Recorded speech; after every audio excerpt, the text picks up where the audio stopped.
Okay. Hold on one second. Hey, everybody, this is Gaye Ann Bruno, Between the Sheets podcast. We're on the first and third Friday of every month. This is our last show for 2020. Our guest is on the line with me now. I'm trying to get her back up and running. So call us. It's Thelma Houston. Don't leave me this way. 323-524-2599. Ladies, talk amongst yourselves while I get the technical thing. I'm going on mute. Tell them what you've been doing. Okay, sorry. Well, yes, we were talking about our Christmas plans and Hanukkah and everything. I'm Mara, and good to be with you guys. And we have Durga, who hasn't been on the show for a very long time, who's one of our the older. She's been on the show as a co-host longer than I have been. Yeah, I was back on. Hey, Tony. Is she in? She's in. Okay, she's in. Thank you so much, love. Bye.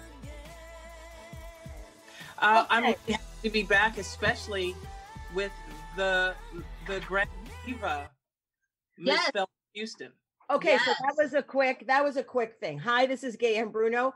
Redo. Welcome to the podcast. Hey. 323. I hate this. Normally, Thelma, we've been in the studio in Burbank. 323. Oh my God. 524-2599. None other than this is our Christmas show, the end of 2020. We hate 2020. Let's move on to 2021. Positive light. Thank you, universe. Bring us some good luck. But 323-524-2599. We have our first diva here in the house on Zoom on Between the Sheets. I am so honored to have her. I've known her. I mean, she doesn't really know me, but I've known her for years. As you all know, I used to do the LA Pride and Long Beach Pride tents for the main stage. And Thelma always was there. She was a staple. She was an icon to all of us in the LGBT community. She has always stood up for our rights. She has always spoken up and supported us. Even when I started in 1999, there were people that didn't even want to get on our stage because they didn't want to be affiliated with the LGBT community. But that never stopped Thelma. And in Thelma's whole life and whole career, she has been a trailblazer. And for everyone and everything, she's involved with Project Angel Food. I'll tell you what wonderful things she's doing with them. But how I remember Thelma was New York in the club scene. I never saw her, but her song, Don't Leave Me This Way, which you all know impacted my life immensely. I loved to dance. And in the time that it came out in disco, I was a disco gal. It was the ultimate freedom. And it was an anthem back then and even now. And what most of you all don't know is Thelma used to be with Motown. She was the first solo female artist at Motown to win a Grammy Award for the best R&B female vocal performance with that song. So, you say, Thelma Houston, don't leave me this way. Well, that's what she's known. That's what her, I guess, maybe one of the marks, but she's got a lot to tell. She's got a big story. And I'm glad she's joined us so we can hear about it. So Thelma, welcome to our show. Well, thank you for having me. Hey. Yeah. So Thelma. Thank you. Yeah. No, wait a minute. I just got to say, you look good, girl. You do. I'm just saying. You look great. Thank you so much. Thank you. Thelma's a baby. She's only turning 25. Yeah, right. Where y'all get your numbers Times 3. Yes, right. But so Thelma, I mean, I know you've done a million interviews, but for some of the listeners or watchers or viewers, how did you start? I know you were born in Mississippi, a native, but how did you get into the music business? How did you, was that your calling? I mean, how did you realize this is what I want to do? This is what motivates me. Well, yeah, I'm from Mississippi. I was born in Mississippi and lived there until I was 10 years old. And I started singing, I guess, when I was about the lady that was my babysitter I was about 3 years old, and she was a piano player for the Sunday school. And so as she would practice her songs for the upcoming Sunday school services, she noticed that I could sing the songs. I would know when to come in. I would know the words. I would know. And so she said, oh, this child can sing. So I don't know if she did it like that, but at any rate, I started singing at that time in church on all the church programs, Christmas, Easter pageant, Christmas program, Mother's Day, whatever. I was there. And it just kind of continued, and it was always within the church as I continued to grow older.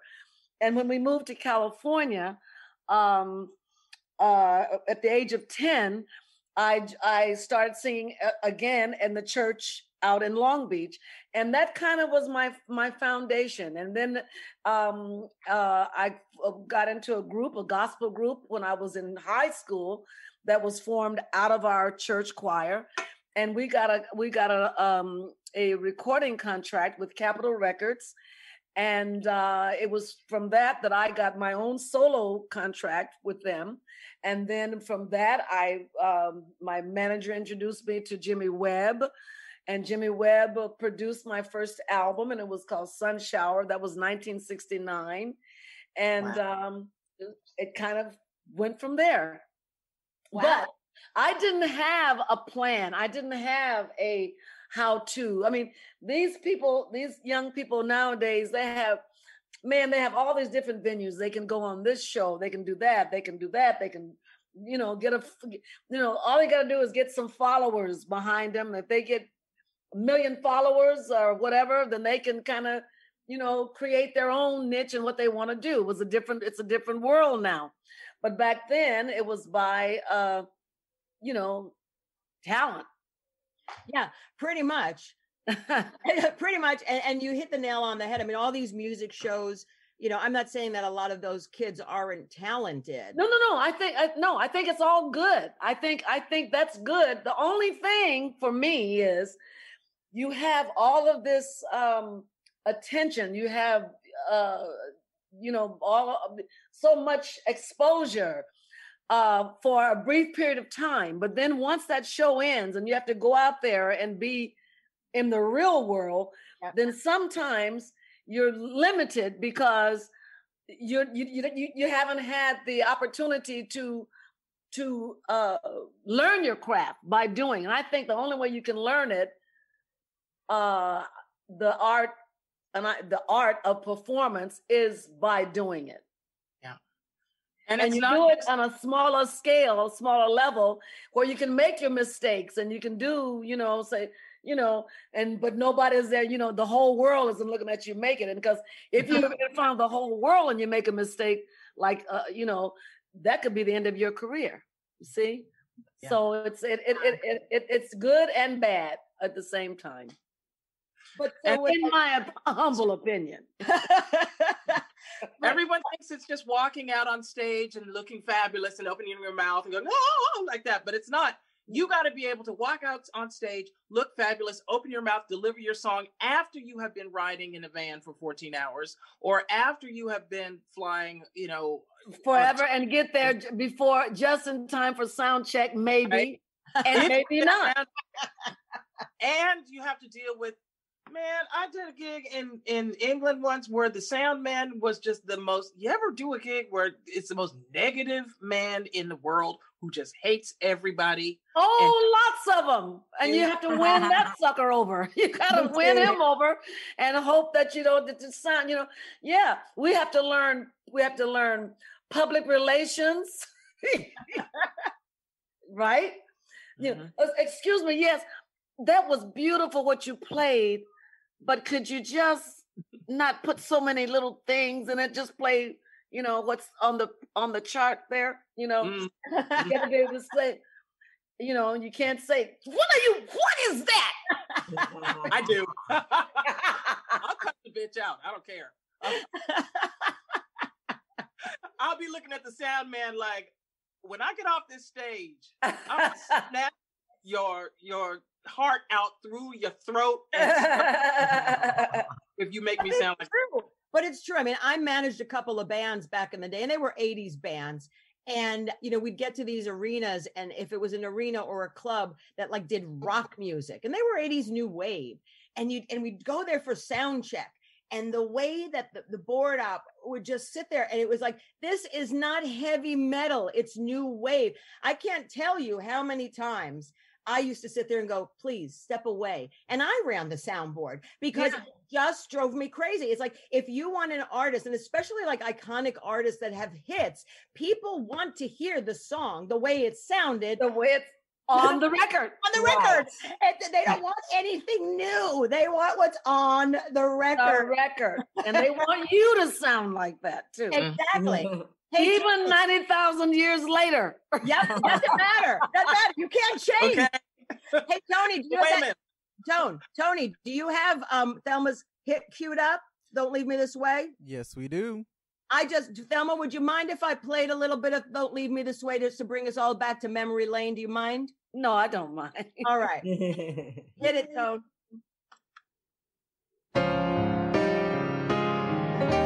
Oh, sorry. Hold on, Tony. Dad.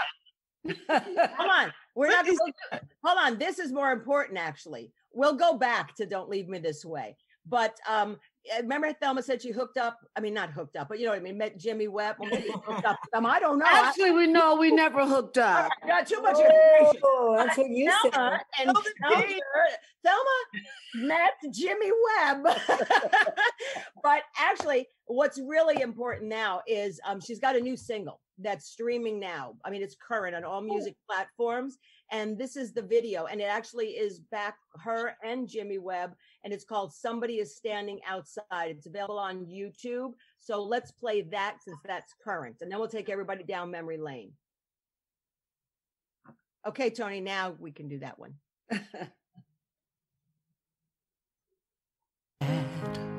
Was a preacher, a plain self-taught teacher.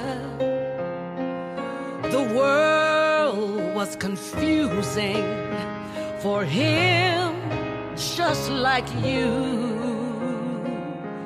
A life simply led from the book that he read. And he said something once, and I think it was true. Live and let live, love and be loved. Give and it shall be given. Seek and you will find. Oh yeah. Open the door to your heart and open it wide.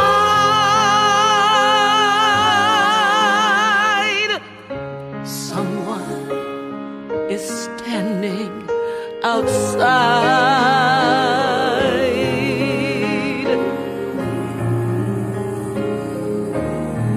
Come, presidents, statesmen, and TV debatesmen, don't throw that book away.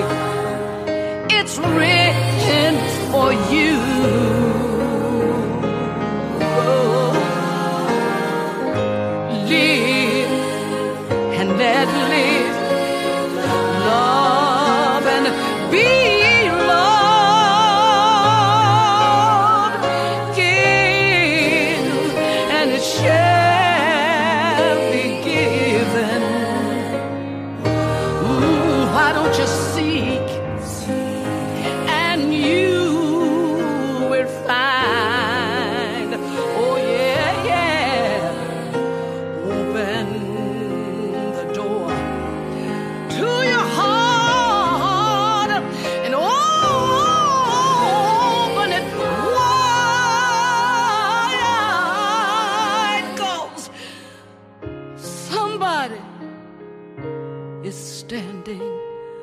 outside. Oh, Yeah. Wow. You know what? You're not getting older. You're getting better. Oh, thank you. That song is beautiful. Your voice is so rich. So how did that come about? How did you sort of reconnect with Jimmy? How did this all, come to fruition? Well, I was watching TV. This was during the lockdown, the first part of it. And Yo-Yo Man was on PBS. He was on one of those shows on PBS. I'm not sure which one, but he was saying that how he was coping with this lockdown and not being able to do concerts or whatever. And he said that different people, his musicians, friends, and associates were sending him music that they were doing at home. And so he would play it, put it on TV and play. So I thought, maybe Jimmy and I can do something like that.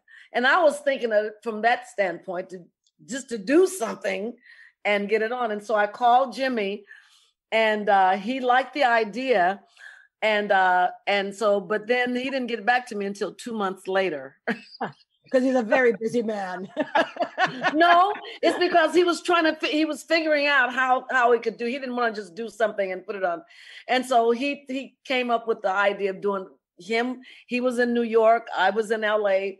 The choir is in Canada, and the producer was in Nashville, Tennessee. Wow. And so it came up, and Jimmy had seen some of the marches, the Black Lives Matter marches, and so he was putting it all together for that, because I feel, and we feel, that what's missing now is that element of love and not taking care of. There we have people now that don't even care enough to wear masks. You know what I mean? So we've got to open and open your heart and open it wide and let other people, because somebody is standing outside. There's somebody that really needs us. And so that's why we have to do and give and be what we can. And that's what I've learned. And so what started out as just something to do out of boredom turned out to be something that really has a meaning and has a real message. So everybody, if you want to, hold on, let me do a plug. So if anybody wants to see this song, obviously you can keep watching this show over and over again and cue it, but also it's available on YouTube. So it is called Someone is Standing Outside. Thelma Houston and Jimmy Webb. So yes, and Jimmy wrote that song as a tribute to his father, who was a minister. Okay. Nice. Mara, sorry. I was only going to say, like, Jimmy Webb. He's a brilliant songwriter, I know, but can you remind us of some of his amazing songs? Because that was beautiful. I love the chords. Okay, some of his songs were like, The Way I Met Jimmy was Mark Gordon introduced me to him, and Mark Gordon was the manager of the Fifth Dimension, who had Up and Away. And so, one less bell to answer. I'm sorry? One less bell to answer. Less bell to I love that song. That was, Jimmy didn't write that. No, but I like the song. Jimmy wrote Wichita Lineman, By the Time I Get to Phoenix, Up and Away, MacArthur Park. I mean, just, it goes on and on and on. He's just written multitude of songs. Nice. Wow. I mean, he's big.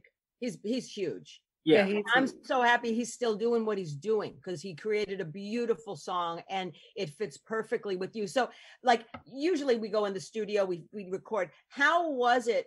Was it odd for you, like, to do it in parts, or the way you guys did it through the COVID thing? It was odd.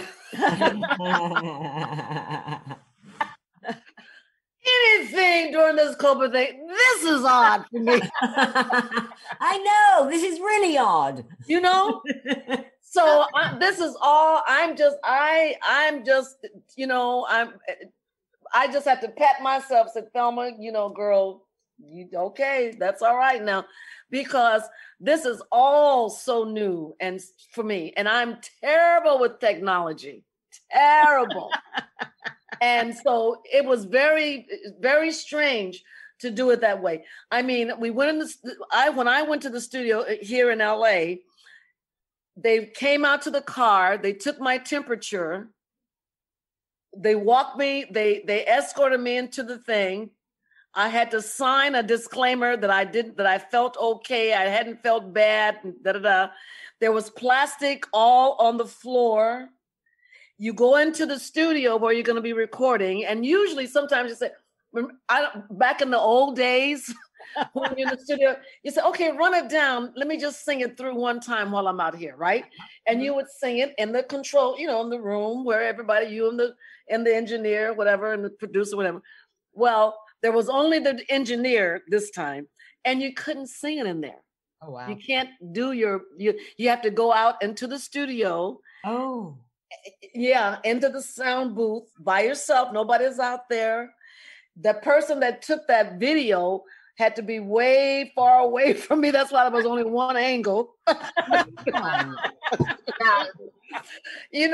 so it was all, and Jimmy, it was odd. It was odd. And I was amazed that it came together the way it did.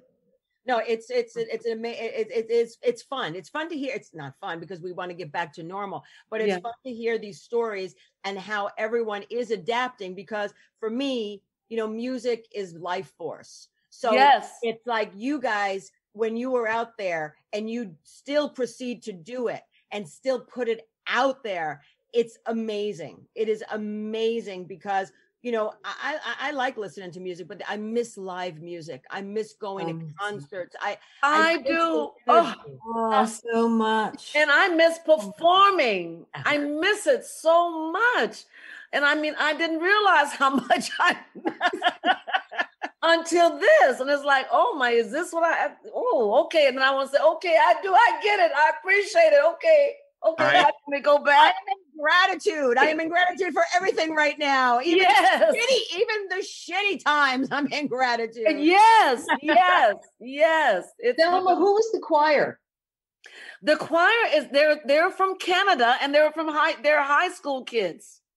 Wow. High school kids, and they had submitted some music to Jimmy for Jimmy to hear, because they wanted to do something with him. And so Jimmy kept them in mind because he really liked them a lot. And so when this came up, he thought, this is where they can fit in. This will be a good, really good for them. And it did. It blended in really, really well with what it was perfect. I mean, more perfect and like a perfect marriage. Yes. Video. It's so kudos to you and Jimmy and the kids in the choir, because it's beautiful video. And the vocal arrangements was done by a young lady who was like she's in high school. Those are her arrangements, vocal arrangements. Wow. Yeah. Oh, it's wonderful. What an opportunity. And thank you, Trump. Let's keep taking music out of the school system, really. And I'm so glad he's gone. Not to make it political. I'm so glad he's gone. See ya. Don't let the door kick you in the ass. Yeah, right, exactly. So now I want to take people down memory lane, because I want to play Don't Leave Me This Way. And Jenny compiled something that we're going to share the screen after. But Tony, can we cue, please? Don't Leave Me This Way. Everyone, let's go way, way back. Get your dancing shoes on.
Yes.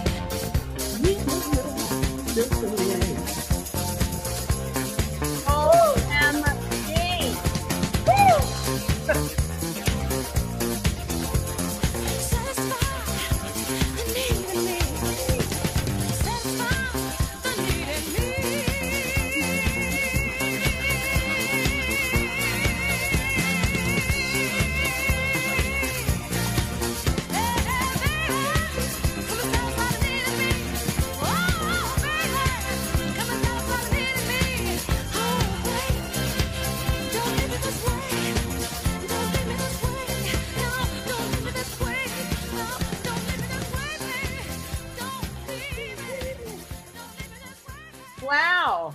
Yeah. I haven't danced that much in a while. Woo! Yeah. Oh my God. I love that song. You know, it's so funny. It's like I know all the words to a million songs, but ask me what I ate for dinner last night. I could not tell you. I couldn't tell you what I ate for dinner. Menopause is a bitch. I'll tell you. I tell you. Been there, done that. Okay. So, Jenny, last week we had 2 weeks ago we had a show, and it was a very controversial show about COVID. And Jenny was quiet. Jenny's a comedian, by the way, and she was very quiet and polite with the guests that we had on. And then at one point, the guest said, "Jenny, you're awfully quiet." And then Jenny let her have it in the most loving way about COVID and all this other stuff. Let's put it this way: she wasn't really buying with the program. But so Jenny, while we were queuing up, Jenny's like, "Well, I'm going to make up for last week. I made a video." As you do know that, Jenny, say how it happened, because I don't. Well, I know personally the Communards. I like theirs, and there have been, I think, as you know, 6,241 different covers of that song. Yes. I was looking at some of most of them kind of follow along the line of it, but I found 4 songs. One was a bossa nova version. One was a reggae version. One was an a cappella group from the University of Pennsylvania. And really? What was this group called? Discoin. They take disco songs and like Leonard Cohen would do them. So I put them all together. If y'all want to, I think if you're still letting me share my screen here, hang on a second. Can you let me share, Tony? Just let me know when to hit play, Tony. Oh, he's doing it now. I can see him. There you go. Ready? Try now.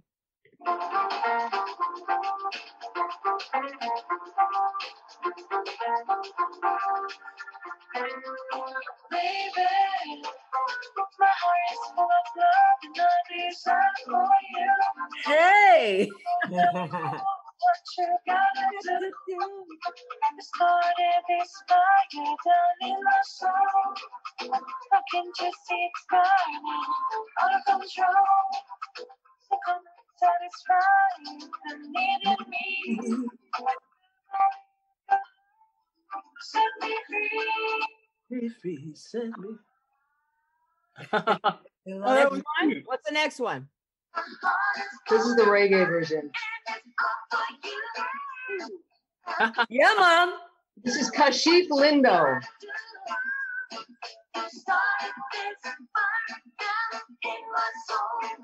Hey.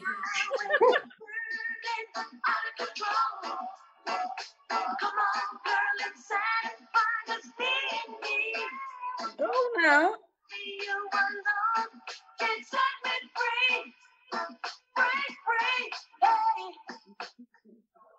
That was good. I like that. What's the next one? This is an a cappella group from the University of Pennsylvania. Oh, okay. Put the volume up, Jen.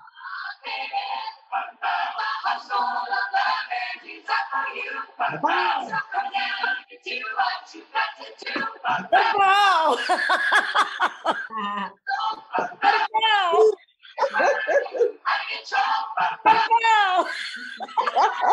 Oh. Out of bounds. And the next one, Jenny. The next one, the last one. Oh, I love the bottom bounds. Bottom bounds. I can see their hands was doing this. Bow. Ah.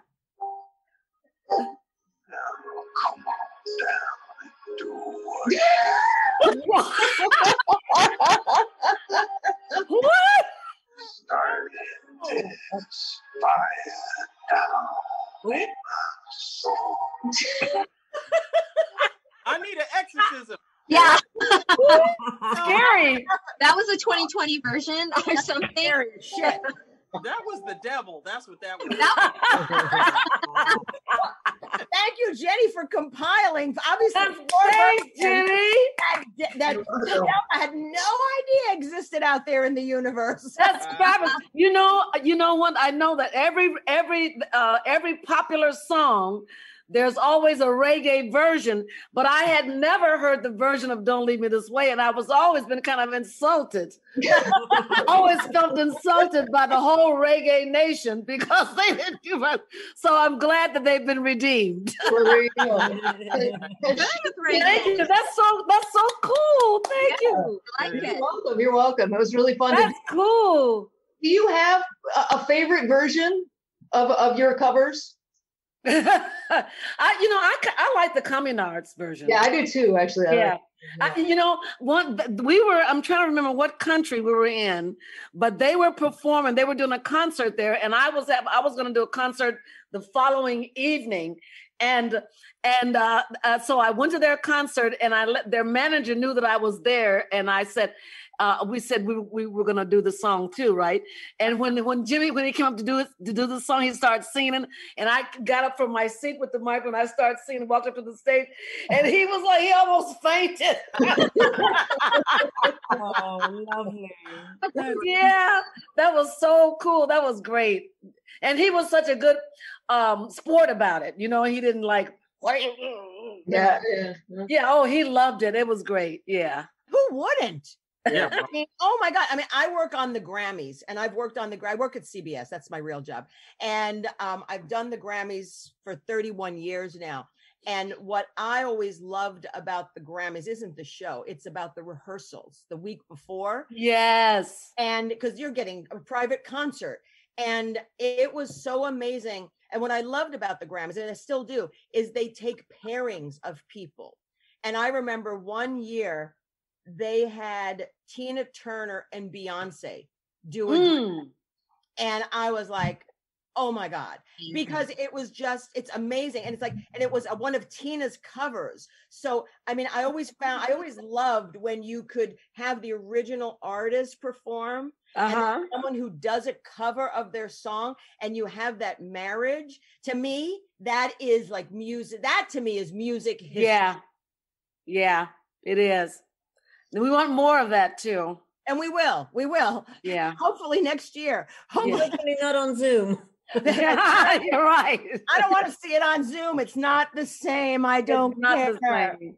So, Thelma, who have been your influences over the past, or who are your favorite artists? Or are there artists that you wanted to perform with and you still want to, but you haven't had the opportunity to?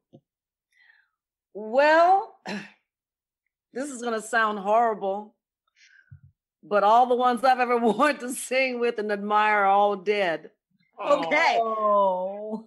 So, and I don't, but I mean, my early influences, Mahalia Jackson, when I was a kid growing up, and Dinah Washington. Oh yeah. Dakota Staten. Dinah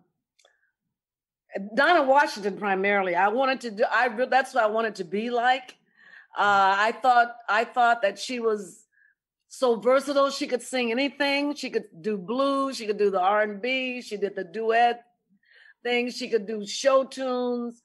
And every time she sang, whatever she sang, you could understand every single syllable that she was speaking.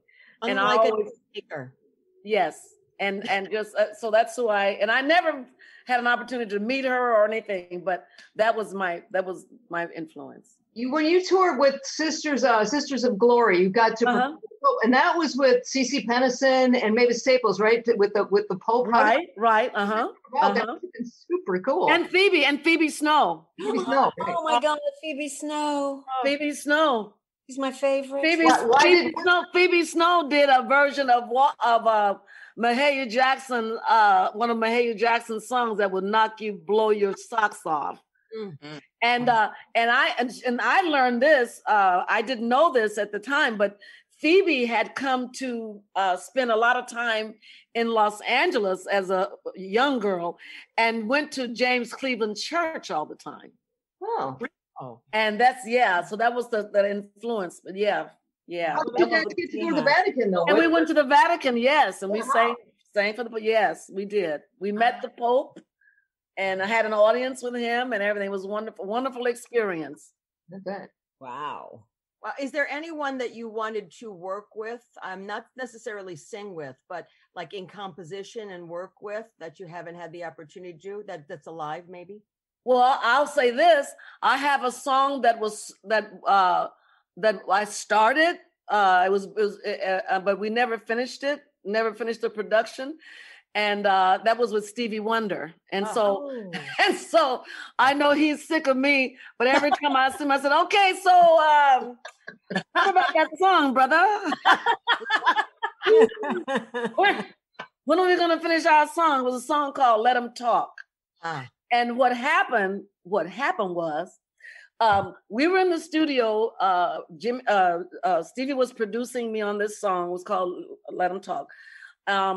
And we had finished what we were going to do that evening, and Stevie's driver had not come back to pick him up. So I said, well, I'll give you a ride to where you want to go. So here I am, and Stevie said, okay. So Stevie gets in the car, and my old beat up, run down, I don't know, whatever it was at the time. And I was thinking to myself, like, girl, you have done it, baby. You have Stevie Wonder in your car. Shit. Woo! I was like, but on the inside, but I was being very cool, So we're driving, and we get about 2 or 3 blocks away from the Motown recording studio, and the car just stops. Oh my goodness. I had run out of gas. On Santa Monica Boulevard. Oh, great. Wonderful. And I had to maneuver Stevie and all of his, like he had a satchel with his, music in it. And, he had all these little electronic things. Stevie was always getting stuff way ahead of everybody else, electronic stuff and all this. So he had all of that, and we're walking down the street. I'm thinking to myself, oh Lord, this is the end of your career. It is over. Get him back to the studio and just kiss your career goodbye. Because when they find out that you were with Stevie Wonder, their top person over there, and I was so nervous. So we got back to the studio in one piece. And everything, he was fine. He was very cool, and oh no, that's okay. That's fine. It's fine. But he never called me back and said, "Oh, girl, let's go back in and finish that song." Oh. So that's what I would like to be able to go back in and finish my recording with Stevie. I think it would be a good song for now. Absolutely. Yeah. I have a question. Is there anybody like contemporary that you've heard in passing and thought, ooh, that's kind of inspiring. That's kind of fresh. I'm feeling that. Is there anyone in particular that's out like now doing stuff that you really like? Oh yeah, there's a lot of stuff out now. I mean, I can't, there's as far now there's stuff that I like, but I don't know if it's necessarily stuff that I want to record. Right, of course. No, but I was just saying. But yeah, there's lots of, a lot of them I can appreciate. I like that I appreciate. I like listen. Who can really sing, and people. I don't know if people know this, but the person that I think can really sing is Rihanna. I don't know. People might not have heard Rihanna, but Rihanna can really sing. Yeah. I mean, sometimes don't like labels, even though there's not really labels anymore, but don't like once an artist is in a comfort zone, what they're known for, what I've noticed is sometimes they just, because they know they're going to sell records, or they know that they just don't branch out of sort of that box that they're in. I don't necessarily know. I think it's the record companies. They have found a way to promote that thing, whatever it is, because they have never let me leave disco. Right. Even though I had a career before Don't Leave Me This Way. Right. You know, they may not have known it, but I did. I was doing other material, you know, and I can do other stuff. But everybody thinks, and so right now, Thelma, well, you know, well, she's, you know, that's disco. We like her, but you know, that's disco. So it's I don't know if it's necessarily the artists, but the record companies put you into that.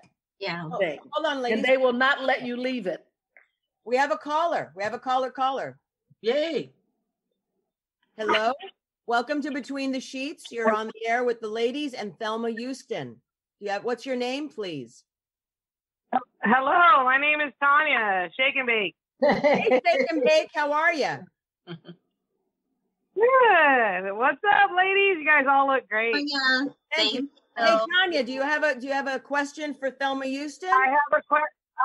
I want to say I'm a big fan. You have an amazing voice, Thelma. Thank you for letting me watch this. And if you ever want to come and be on a stage, I have stages. But not quite yet. And Black women should be leading. So yeah, so you rock. You are. Thank you. Thanks, Tanya. Bye, Tanya. All right. Thank you. Talk to you guys later. Later, Gator. Question for you, Tanya. I have a question for you, Thelma. You know, when I was looking up some of your stuff and the things that you've done, like you said, they kind of kept you in disco, but you consistently worked musically from prior to Don't Leave Me This Way to now. You're still putting things out. You had the really cool album of covers, like done by men, but women's songs. You had a bunch of like really crappy things happen to you throughout the course, and it seems like you've maintained such a good positive attitude. You had you were, speaking of Dinah Washington, you were set to play her in a movie. You were supposed to do Bessie Smith in a movie, and they started to happen and then didn't. You know, do you know the thing from Mahogany that they gave that was supposed to be Were You? They gave it to Diana Ross. Do you know where you're going to? So like all of those things where you're like this close and then it doesn't happen. How did you keep your positive attitude toward things? What did you look to in your life to keep you going and, you know, help you just to keep pounding through and being talented and current and relevant all this time? Well, you know, what I have always wanted to do is, and I'll put it like this, I've always wanted to sing. But I've always wanted my way of making a living to be through singing. And so that's been my goal. And the other things aside of that, I mean, like the Grammy, I love that. That's great to get that kind of recognition and all the other things. But I have always been able to, once I started doing this and said, this is what I want to do. And this was back in it's been now 50 years. I haven't done anything but this. And so that has been, you know, if that doesn't happen over there, then something else will come along somewhere else, but I'll still keep working. And I've never been asked not to come back to, when I've given a show, said, get out of here, don't come back anymore. They've always wanted me to come back. And so that's what's kept me going.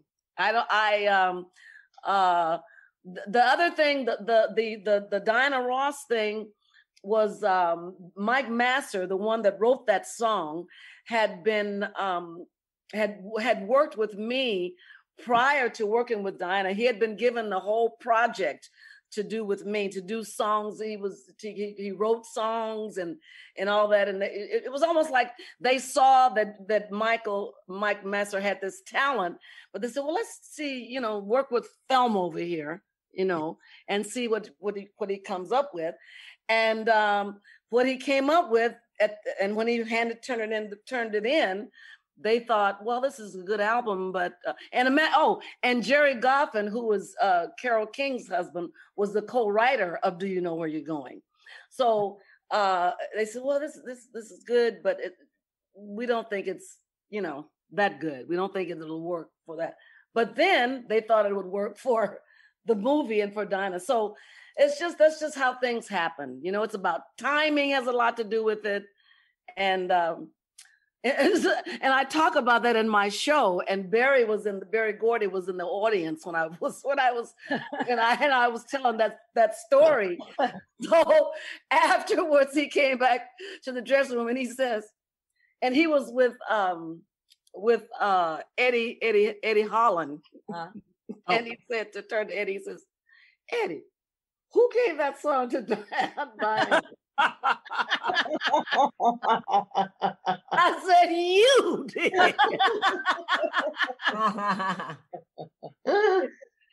So he goes like, he has, he can't remember those things. But yeah, but you can't, because that's the business. And you just have to keep getting up. You can't let it, because everything is so wishy-washy, and you know how, it changes. It's constantly changing, and what's good today is not good tomorrow, but then it might be good next, few years down the road. Things, it's just, you gotta have passion for what you do. Right. And I do. I love what I do. And that's how I stay. And I guess that's a long answer for that, isn't it? No, that makes totally perfect. Yeah, because I never realized you acted and you were in quite a few things. And yeah. Now the Dinah Washington thing, the Bessie Smith, that really was. They had written the script and all that. But the Dinah Washington thing, that wasn't a goal for me. That was because they had never, her family, her estate was not. It was very hard to deal with that family. So that was never really that close. But the Bessie Smith one was very close, almost happening. Yeah. Mm-hmm. I hear you were in a Cagney and Lacey. Yes. Yes, Cagney and Lacey. I did quite a few stuff earlier, with television. I was studying with a lady by the name of Joan Darling, who was a very good teacher and a producer and director. And so I was doing a lot of stuff then, but now, but I think it's like anything with acting. You have to do it all the time. You got to stay in it, I think. And I dibble and dabble and, but my thing is the singing thing.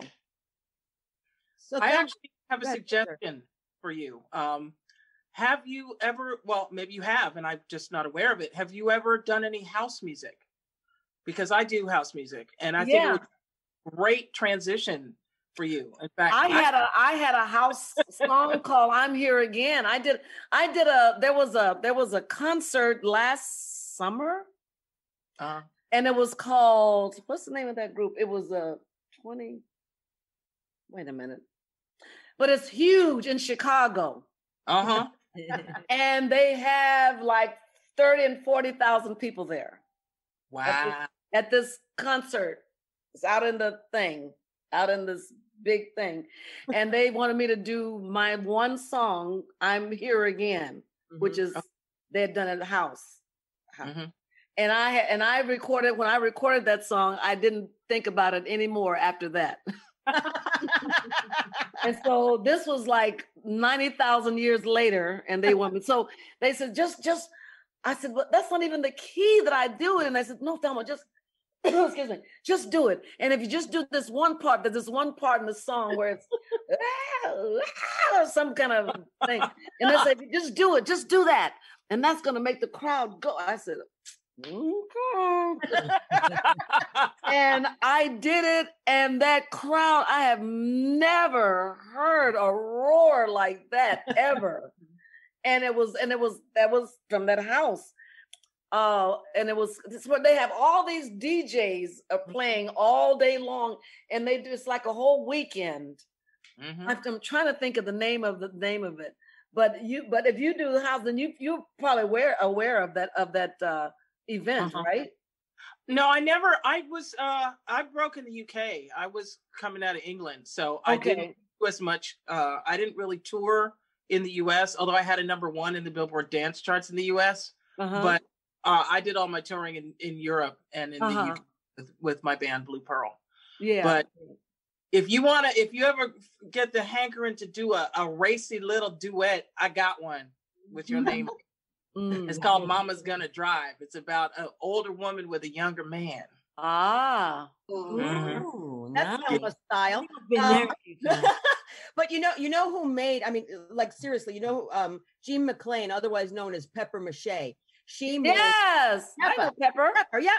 Pepper, I mean, and I love Pepper. She has made, I mean, that song, you want to talk about an anthem? About the bath, about the pool. Let's get soaking wet. Get soaking wet in the pool, yeah. In the pool, because it was the theme to Queer as Folk. And if it wasn't attached to Queer as Folk, I mean, it would have been, but that was such an anthem. And it was Pepper Mache with Thunderpuss. That was the remixers. But yeah, I mean, house music was fun. I mean, it's fun at Gay Pride anyway. But speaking of the LGBT plus community, I'm going to transition for a moment. Like I said, like I started earlier, I've been doing LGBT from 1999 to 2010. And mostly associated with WeHo. I programmed the main stage, and I had also dabbled in everything up and down the coast.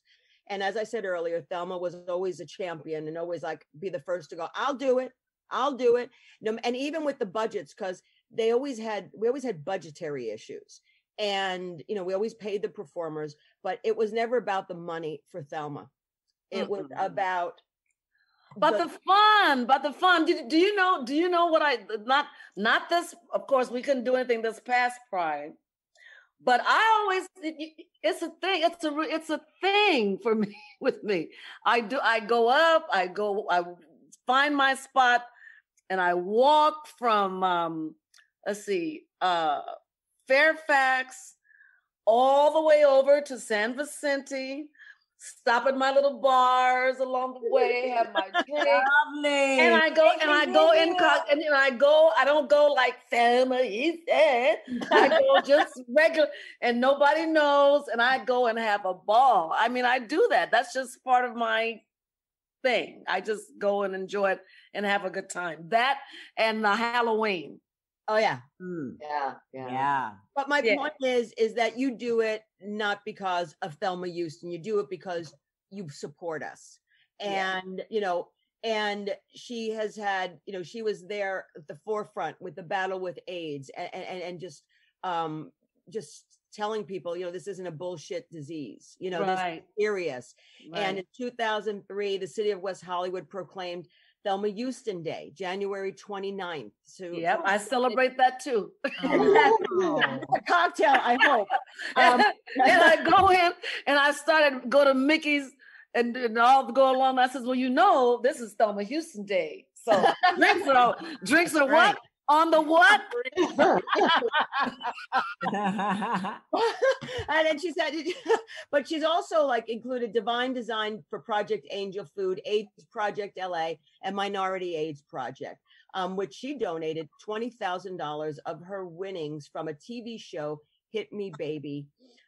She also is active in the Beverly Hills and Hollywood branch of the NAACP and a longtime supporter of the HRC. But I want to bring up the Project Angel Food thing because you have released a virtual special called Thelma Houston's Virtually Yours. It's available to stream on demand through January 31st of next year, and a portion of the proceeds benefit Project Angel Food. The link that says, please mention, for the direct link to stream on demand this concert, go to the homepage of www.thelmahouston.com. So obviously Stephen Ford, who is your man, and I've known him for years, he'll kill me if I play any of it, and I don't, because I don't have a snippet. But can you tell us how that came about? Because it's a virtual concert. It's again you adapting to what's going on right now. So how did that all come about? Because I was going nuts with nothing to do. Stephen pulled us together, and I said, well, do a concert with, I said, where, how, do what, when, what? He said, it's just a concert, and you just do a concert. You just do a concert with a concert.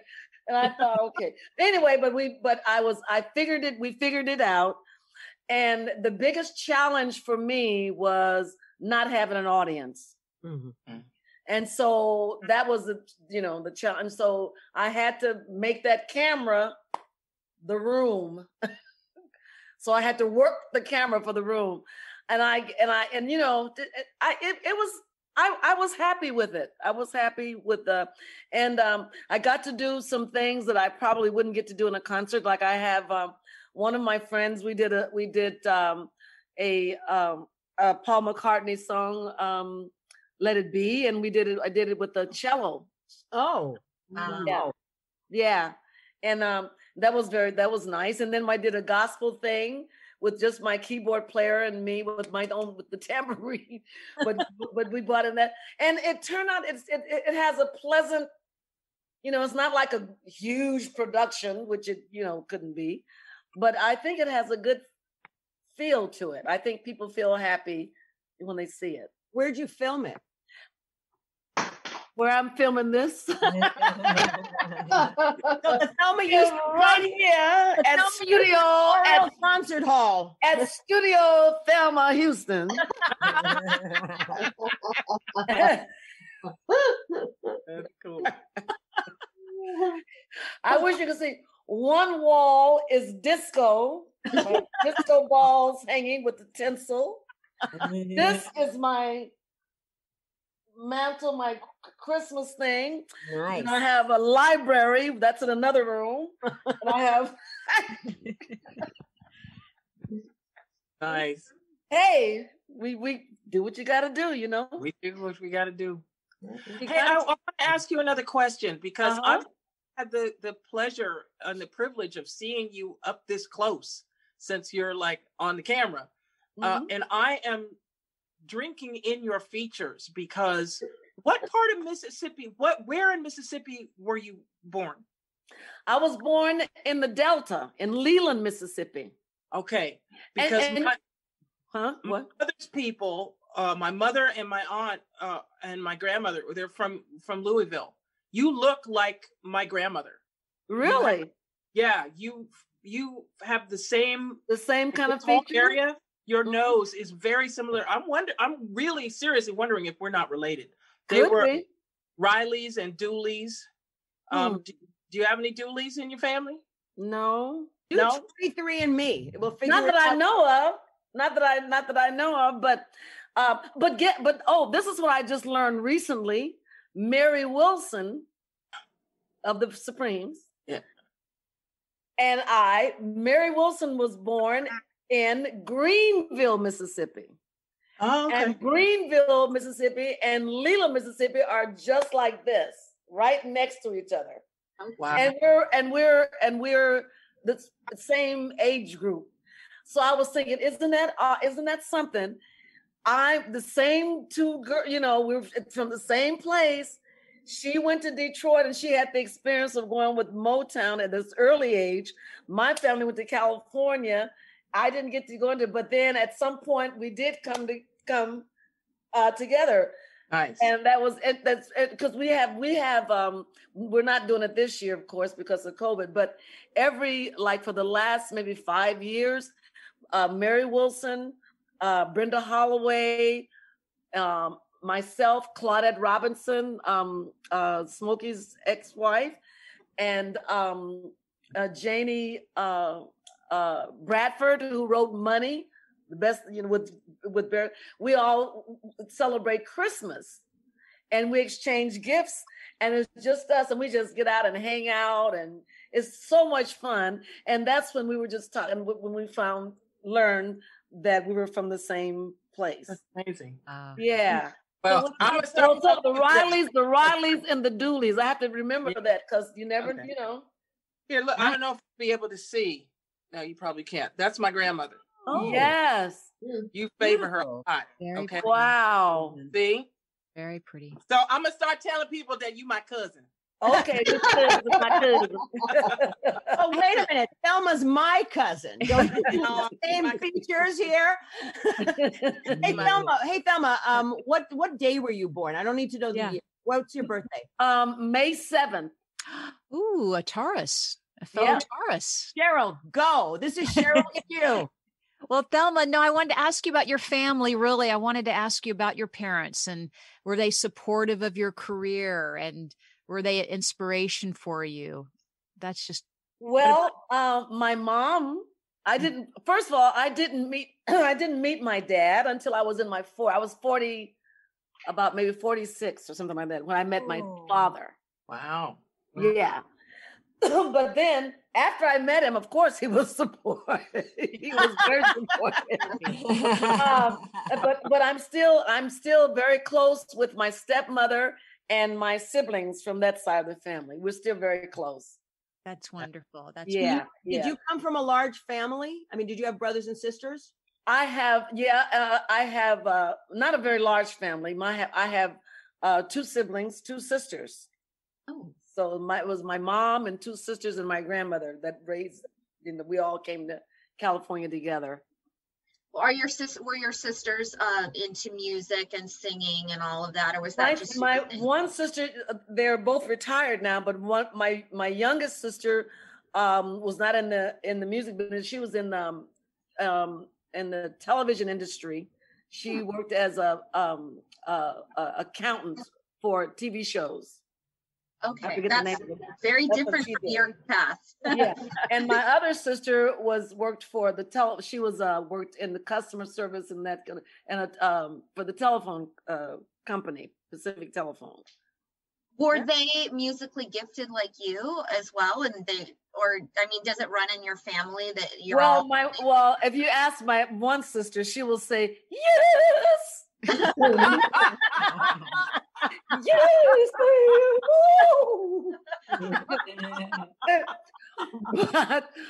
but not really. No, I was nobody was, and I was the odd one out. Nobody had been in the entertainment industry. That was cold, Thelma. You know that was cold. So Thelma, what is as of right now, because you have many more years ahead of you, as of right now, if you had to say what was the highest point of your career, like something that you just were like wowed about, the most memorable part of your career so far? For me, I'm such a fan of people in the business, people that I wanted to be around and had admired. When I was at Motown, and I was sitting in the office, in the conference room, and I was waiting for a meeting with Suzanne DePass, and there is. I don't know, some of like Smokey comes by, and the Temptations, and this, and then working with Stevie. That was a highlight for me. I can't say winning a Grammy, because when I won the Grammy, I wasn't there. I was at home because I didn't think I was going to win. So I can't say that was a highlight. I think that was it. Just being around people that I admired so much. That was it for me. When I look around and say, damn, I am up in here with them. I mean, I'm from Detroit, and so we're really super proud of Hitsville and that cool little place on Grand Avenue. What was that like? because I've seen a couple things about it where like they talk about how it was kind of competitive, but not, and it was sort of a family thing, but everybody wanted to be, because you guys all were on each other's albums and records and stuff. So what was the camaraderie like with all of those performers there? Well, now that's the part that I enjoy hearing those stories, because I joined Motown when they came to move to California. Ah, okay. So yeah, so I wasn't a part of the Detroit part, but I like to hear those stories. And I went there. I just, matter of fact, I just went to Hitsville. Oh God, maybe 10 years, 20, maybe some years, 10, 12 years ago or something for the first time. And I was amazed at how small it is. And in that little room where everybody was, I thought, how did all those people fit up in this little room? You know, it was amazing. And then to see the living quarters of where Barry was living with his family and all that in there, it was, but I love hearing the stories that they tell about it at that time. But by the time they came to California, I think they were spreading out into the movie industry and things changed somewhat. So it wasn't, that part of it was not, I didn't have like the Supremes and the Temptations singing back up on my song. You know what, Thelma? It's their loss. Their loss. Okay. Now, back in the day in general, and I don't know, I mean, there used to be obviously rivalry. Did they ever pit you against someone as a rival, like for competitive purposes? Not to my knowledge. Okay, cool. No, exactly. Because sometimes, I mean, because obviously, you know, back in the day, and even now, I mean, they just like, it's like the record labels pivot, the different record labels to compete against each other will sort of manipulate some sort of competitiveness between this artist and that artist. And for publicity and stuff. Yeah. No. Not that I'm aware of. Well, that's good. There could have been a lot of it going on. I just was so oblivious. I was just so happy to be there. I mean, wait a minute now. Who's going to compete with Thelma Houston? I know. You would have won. Nobody's going to compete with her. Are you kidding? No, of course not. No, I look, I'm just asking a question. That's my you trying to start something, y'all. Lesbian drama. We all know and love it. Thelma, have you ever been married? Do you have children or? I've been married 3 times. Good for you. Yeah. Okay. And I do have children. I have two children, 4 grandchildren, and 2 great-grandchildren. Wow. Oh. And are any of them in the business? My second, let's see, she's my second grandchild. Is just got her master's in music. Wow. But she's going to use her music to go, and I think she wants to go into music therapy. Oh, wow. That's amazing. Wow. I don't think my son, who is on this, he's in the virtual thing. He travels with me as my road manager, but he also dances. We have a couple of dance numbers that we do in my show. So he's on the virtual thing, and we wrote a song together, and he's rapping on it. Oh, nice. Yeah. And let's see who else. And my daughter sings very, very well, but she never really wanted to go for it. You know, but she's a very good singer, but she sings in a choir and she sings in a group, and, you know, so she's happy doing that. And it's her daughter that got the master's degree. Ah, okay. Yeah. Interesting. I'd love to hear your son rap on a song with you. Oh, he is. He's on that virtual thing. He's rapping. Oh, I think that'd be great. Yeah. Awesome to hear that. Yeah. So I love when it's a family affair. It's really sort of cool. Yeah, it is. It is. And Thelma, you guys both mentioned playing in the UK, and I know I talked to Janet Robin, and she does a lot of stuff in the UK. Beth Hart, like huge in the UK. Mm-hmm. What is it about the UK that is so good for female artists that you guys? Because they like us. And they remember us, and they remember us not just about what have you done lately. They remember, they know your musical career, they know your history, and they're loyal. Yes. That's why. That's why for me. So Not to mention like that. They're not like in the US, are they? They're what?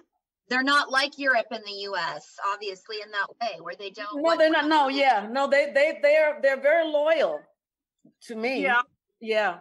And I would say Europe is too, though. But the reason I moved there to really launch my solo career off the back of the first Pink Floyd tour that I did was because I could go there and do house music and do different kinds of music. And here I was being told, you got to do R&B. Because this was back in the 80s. They didn't want me to be singing anything other than Negro music. Yeah. Basically. And I figured I would be like Nana Cherry and like even Donna Summer and like Jimi Hendrix and come over as like an import. And then I would have a little bit more freedom in the kind of music that I could do. You did. Yeah. Yeah. I was wondering for Thelma, you know, they put you, like you've said, as far as I understood, in a disco box. Is that what they've have you? What other? Well, it was a disco box after "Don't Leave Me This Way." Okay, for what? Prior to that, they didn't quite know what kind of box to put me in. Because I was singing pop, I was singing whatever I wanted to sing, you know, because I wasn't thinking about. I would think that would be great, but I guess they have their product that they want to focus. They have their product, they have their way of thing and how they want it to do, and they want you to fit. They have this thing, and they want you to fit within that thing. They don't want to figure out what to do with you as an individual and what you know, that's too hard. But what they did, but they were smart in a way because they took all these amazing vocalists in the disco era, like, you know, yourself, Gloria Gaynor, Vicky Sue Robb. I mean, the list goes on about all the ladies, the divas that came from a very similar background, but they didn't know what to do with them. So here comes disco, and it's all of a sudden women of color. 99% of those disco anthems were sung by women of color who had you all had amazing voices, and it really showcased your voices. But then a lot of, like, you had a career and a longevity after, but right after the disco era, a lot of those women didn't do anything because they didn't have a place. And that was sad for me, because it's like everyone, remember when disco was popular, everyone's after, it's like, let disco die, disco sucks, disco this, disco that. And yet that was the best time, I think, in my life, in my generation, because I'm 57, so I was disco and then the 80s. That to me still, between the disco and then the 80s, was the best time musically in my lifetime to be around, because people were experimental. And now, for me, every R&B sounds the same. Everything, you could just take out this and just drop this in, and it'll fit right along with it. Everything is the same. It's the same, and it's sad. It is. I mean, it's the production. A lot of the producers, they're using the same effects and the same programming, and they're all on Pro Tools or whatever the hell they're using, and it all has a homogeneous quality. Whereas back then, you know, with a lot of the technology, a lot of it was new. So people were using stuff in ways you weren't supposed to. And it actually even went back to the 70s. And like Pink Floyd, you know, they were running vocals through a Leslie amp, which is normally used with a Hammond keyboard or something, and making this swirly sound that no one had ever heard before. But people were like, well, what happens when I push this button and put the voice through here? So you got these iconic sounds that. And now it's all. But that's the thing, Durga. They stopped experimenting after like the 80s. They stopped experimenting, and I think, my opinion, it stopped being about the music. It became about how much money we could bring in. That's what it became. That's when they start looking at that bottom line. Yep. And that became the thing. Well, then how what is, regardless of what the audience, what the artist did, or how they sounded, or how good they were, whatever. What is the bottom line? Did they bring in anything? Oh, well, I think it's funny that MTV, the very first video they played was "Video Killed the Radio Star." Yeah, right. They knew where that was headed. They knew what that would do to music. It's going to be now about this. It's going to be this. And that's when it became about that. It's all became visual. Because even in the 70s and 80s and even the 60s, because the 60s was progressive in many ways. I mean, I used to love, it was sort of like my game. I would close my eyes and not know what my friend was going to play. And I would go, that's Annie Lennox, or that's David Bowie, or that, because the voices were so distinct. And now, seriously, again, they all sound the same. And what's that thing called auto-tune? What's that shit called auto-tune? Everybody's got that fucking auto-tune. Yeah. Horrible. There's certain categories. There's like the wispy sort of voice, and then there's the R&B-ish kind of run all over the place kind of voice. And there's so many songs there. I'm like, who the hell is this? I don't know. It could literally be anybody. Mark, you have something to say? I was just going to say, how much control, like this goes to Durga and Thelma, how much control do you feel you have over your own original creative, that bursts from inside? How much do you get to keep of that? And how much goes on the chopping floor because it's not your fault, or it's not your decision, but it's the record labels or the producers? I'll let I think for one thing, excuse me, it has a lot to do with if you're writing your own material. Okay, right. If you write your own material, then you pretty much can have a little bit more, you have more, not a little bit, but you have more control over what you do, and because if you're the writer of it, then you pretty much nowadays, you're going to be the producer too. Okay. And so you'll have that, but other than that, it was up to whoever the producer was, the producer and the mixer, and then there becomes people like at the record company says, well, I think that doesn't. We put some more horns in there. Oh wow! Cowbell. Yeah, and that comes from a cowbell and a tambourine. I love the cowbell. Fellas, I got a fever, and the only prescription is more cowbell. Sorry, no. Yes. Yes, I love that sketch. When I had my first deal, I knew I was new, although I knew my instincts were sound. But I was up against this old boys club in the UK, and the producer and the record label were all like, "Oh, well, we believe in his vision." And I told them what made our music work, and they didn't believe me. And then I was proved right. So, and then I wanted to, after the first album came out and we had big singles and stuff, I wanted to move in a more acoustic neo-soul kind of direction, like Des'ree, basically. And I said, this is what I really want to do, because Joni Mitchell's my hero. And they're like, no, we don't really hear it for you. And I think we'll stick with the house sort of thing. And Des'ree broke 6 months later. I was furious. And I was like, you see, you should let me do it. And they didn't. So anyway. Their loss. Unfortunately, it was their loss for you and their shortcomings for something that they could have capitalized at the bottom line for you. Well, ladies, guess what? It is time to say goodnight. We are at the end of our show. It's been an hour and a half. I don't know where the hour and a half went. But when you have Thelma Houston, it's timeless. It's endless and timeless. So I just want to say that Thelma's website, thelmahouston.com.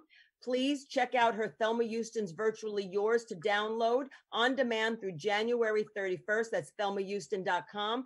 Thelma has a Facebook page, so please like her Facebook page, Thelma Houston Official. That is her official page. She's on Instagram at Thelma Houston Official as well. And she's Twittering. Do you Twitter? It's at Thelma_Houston. I don't Twitter. I can't. I'm a social media hound. I cannot stand Twitter. I know. And also, again, that Thelma's new song with legendary Jimmy Webb called Someone Is Up. Someone is standing outside. All right, Stephen Ford typed somebody. So someone is standing outside. I know. It's streaming on all music platforms. We had it here on YouTube, so please check that out. Share it. It has a beautiful message about the times right now. That's an empowerment song. It's a different form of an anthem, but if it's an anthem for today's society and what we're going on. So please download that. Go into Thelma's catalog. I think she still makes money from that. Download all her music, especially Don't Leave Me This Way. I love that song. And Thelma, I just want to say thank you so much for coming. It is an honor. This is our Christmas show, the last show of this decade. Not decade. Well, it should be a decade. I know. I just want to say, really, it is an honor and a pleasure. Everyone, this is what we're about. It's about love. It's about taking care of each other. It's about, I'm a rule breaker, but when it comes to life and death, don't break those rules. We gotta do the rules and do the rules and follow the science, because they know this thing. We don't. Exactly. Everybody on this call, we're creatives, we're eclectic, we're eccentric. We are the people that go left when everybody goes right. But sometimes you just gotta follow the right way. It's not about keeping yourself healthy, but it's also having responsibility for your neighbor. And this is the problem of this country with the last 4 years. It's always been a selfish, egocentric. Very selfish, and we don't want that. That's why we gotta go. So Biden is in, Kamala's in. This is the new hope, the future, but every bit of ourself helps. So please, let's go back to the old adage. Let's love your neighbor. Be kind, be compassionate, have empathy. It's hope. And it will always be about those of us that always have hope, and love is in our hearts. Exactly. And that is what Thelma Houston embodies for me in her music. So thank you, Thelma. I love you. Thank you. I love you too. And thank you so much. And someday soon, we'll be all in your front row singing, and your backup singers on stage. Yes. We've got our own choir. So thank you so much. Blessed holidays. Happy New Year. And I do hope to see you soon. And please be safe, sweetheart. Okay. Thank you. And same to everybody else. Thank you. Pleasure. Thank you. Bye. Mara, bye. Bye. Thank you, Mara Noble. Yes. Always our Christmas holiday tart. Yes. I'm just having Christmas with my son and his wife, or his future wife, just the three of us, and we're going to have Chateaubriand and Yorkshire puddings. Oh, that sounds good! Right. Wonderful, Mara. Happy Hanukkah. What are you doing for Christmas too now? Anything? Well, we only celebrate Christmas. I hate to say what that. What kind of Jew are you? Okay. I guess, but yeah, I'm going to be going to my dad's for Christmas, as I always do. He's in Palm Desert, kind of by Palm Springs, with my sister, and just having a nice. I haven't seen him for months, so it's going to be a really special Christmas to see him. Wonderful. Cheryl, what are you doing? And could you just give us a quick meditation for the new year before you leave? Just something really small, so we can all, and then I'll say thank you to Durga and Jenny. No, I'd love to. I just quickly, I'm going to be just spending a very quiet Christmas with my mother and brother. So just as we did in Thanksgiving, but if I could just tell you guys for the new year, we just have so much peace. We already have so much to be grateful for. We just need to remember that. And I think moving forward and being mindful of each other is really going to open up 2021 for us to have a bright and abundant year. Really is. Thank you, Cheryl. Thank you. Durga. You're going back to Rome, aren't you? On January 6th. I arrived here on Christmas Day last year. So I've been here a whole year. I would never intended to be here this long. But I've just been allowing myself to go where the universe is pointing me. And I was meant to be here during this pandemic. I've been warm. I've been housed. I've been fed. And I've had a lot of time to just be with myself, which I think we all really needed. I think that's why the universe put us on a timeout to be in self. And a lot of people have found that very confronting, but it's been necessary. And I'm trying to still see what that this time has produced in myself. And I'm just trying to stay focused. For Christmas, I may stop. I was invited today to my friend's house that I had Thanksgiving with, but I may spend this Christmas like I did last year, all by myself. Wow. Awesome. Yeah. Jenny? And one last thing, go to McBroomSisters.com and get Black Floyd, the album that I did with my sister. It makes a great Christmas present, and it's really good. And Jenny McNulty? First quick question. So is that covers of Pink Floyd? Half covers and half originals. Some of them with the guys that we toured with Pink Floyd. John Cameron, Guy Pratt. My sister wrote a song with Lemmy from Motorhead that's on there. So it's half originals and half Floyd covers, sung by women. Excellent. And McBroomSisters.com, did you say? Yeah, the McBroomSisters.com. Yeah. Excellent. That's awesome. What are you doing? I am going to be going to my sister's house. We're going to go get my mom and just have a very small little family. Her son goes to USC and he'll be there. We're all getting COVID tested a few days before to be safe and hanging out and, just getting ready and hopefully having a nice, happy, safe holiday. Yes, in the last 2 weeks, I've had 10 COVID tests because I've had to do COVID shoots. Anyway, it's my birthday. My birthday's December 27th, and last year we were celebrating at a friend's house with 325 people, and now it's just going to be me and my mom and my roommate. But it's like, look, my mother lives with me, so it's important for me to be safe for her to be safe.